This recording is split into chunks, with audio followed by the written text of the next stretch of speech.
Shalom saudara, siapa di antara kita yang tidak mau menang? Saya percaya semua orang ingin menang. Menang berarti berhasil, sukses, dan mendatangkan kebahagiaan. Baik ketika menghadapi pergumulan, tekanan, kesulitan, tantangan, dan masalah hidup yang ada dalam diri, rumah tangga, pekerjaan, usaha, pelayanan, pertandingan iman, dan seluruh aspek kehidupan kita. Namun pertanyaannya, bagaimana kita meraih kemenangan tersebut? Cara apa yang kita gunakan untuk meraih kemenangan dan keberhasilan tersebut? Nah, dalam VOP kali ini kita akan membahas tentang meraih kemenangan dengan cara Tuhan.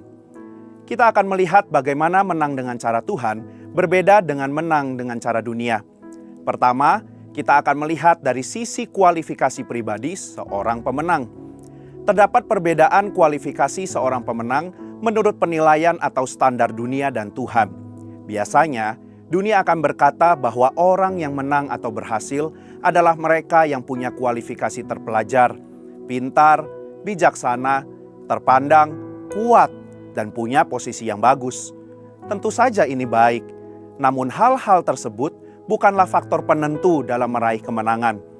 Berdasarkan 1 Korintus 1 ayat 26-29 dan Mazmur 20 ayat 7, kita mendapati bahwa faktor penentu seseorang meraih kemenangan adalah Tuhan, bukan kualifikasi pribadi. Tuhanlah yang memberikan kemenangan, bukan karena kekuatan dan kehebatan manusia. Oleh karena itu, setiap kita punya kesempatan untuk meraih kemenangan di dalam Tuhan. Kita bisa melihat contoh-contoh di Alkitab seperti Yusuf, Daud, Gideon, dan lain-lain. Menurut pandangan dunia, mereka tidak memiliki kualifikasi untuk meraih kemenangan dalam hidup. Namun berbeda dengan pandangan Tuhan. Justru Tuhan memilih dan menjadikan mereka sebagai pemenangnya. Maka dari itu, kita tidak perlu minder, takut, ataupun khawatir dengan latar belakang dan kondisi kita. Mendekatlah dan terus berharap hanya kepada Tuhan, sambil terus berusaha dan mengimprove diri, sehingga kita menjadi pribadi yang berkualitas dan dapat dipercaya. Sebaliknya, jangan sombong dan merasa hebat atas setiap pencapaian kita. Tuhanlah yang memilih dan meneguhkan kita. Dia juga yang memampukan dan menyertai kita. Kedua, kemenangan juga berbicara soal metode atau cara untuk meraih kemenangan itu. Cara yang Tuhan pakai seringkali berbeda dengan cara-cara dunia atau manusia, sehingga kita tidak bisa membatasi cara yang dapat dipakainya. Cara-cara luar biasa yang tidak dapat kita pikir dengan nalar manusia. Contohnya, runtuhnya Yeriko, peperangan yang dimenangkan dengan tim pemuji di depan prajurit, pasukan Gideon yang mengalahkan Midian dengan 300 prajurit, Daud diurapi menjadi raja dan mengalahkan Goliat dengan batu.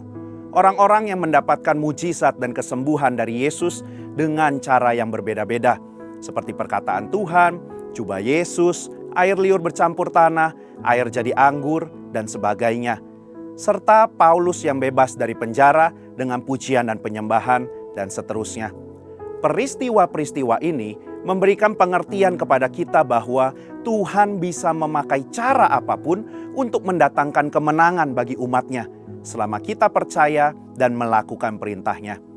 Bagi kita saat ini, terdapat Alkitab sebagai panduan dan cara untuk menjalani dan meraih kemenangan dalam hidup ini. Bagi dunia, cara-cara ini tidak populer dan mungkin ada yang berkata tidak relevan. Tapi kita percaya bahwa Tuhan memberikan kemenangan kepada umatnya dengan caranya yang ajaib. Ketiga, kemenangan juga mengenai masalah waktu. Terdapat perbedaan antara waktu meraih kemenangan dengan cara Tuhan dan dunia. Jika dunia menuntut tenggat waktu dalam meraih kemenangan dengan perhitungan secara matematis, maka Tuhan kita tidak bisa dipaksa untuk memakai perhitungan secara matematis dalam meraih kemenangan atau keberhasilan. Kita bisa melihat contoh-contoh di Alkitab seperti Abraham, Musa, Israel, Yusuf, Daud, Ayub, dan lain-lain yang menantikan kemenangan dengan tekun dalam waktunya Tuhan. Ada yang menantikan setahun, namun juga ada yang 40 tahun. Secara dunia, hal ini tentu merupakan waktu yang panjang dan tidak populer. Namun Pengkhotbah 3 ayat yang 11 mengatakan, Tuhan membuat segala sesuatu indah pada waktunya. Waktu Tuhan berbeda dengan waktu dunia. Mungkin terasa begitu lambat, tapi waktu Tuhan tidak pernah terlambat. Maka dari itu, tetaplah percaya dan usahakan yang terbaik yang kita bisa. Kemenangan akan menjadi bagian milik kita. Alkitab memberikan langkah praktis yang dapat kita lakukan untuk meraih kemenangan. Pertama, beriman dan mengandalkan Tuhan. Kedua, ikuti dan terapkan prinsip kebenaran firman Tuhan dalam kehidupan sehari-hari.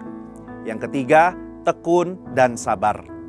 Kesimpulannya, kita perlu hati-hati dengan cara kita dalam meraih kemenangan.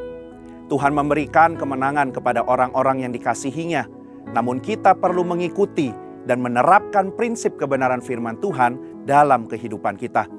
Dan tetap sabar dalam menantikan waktunya.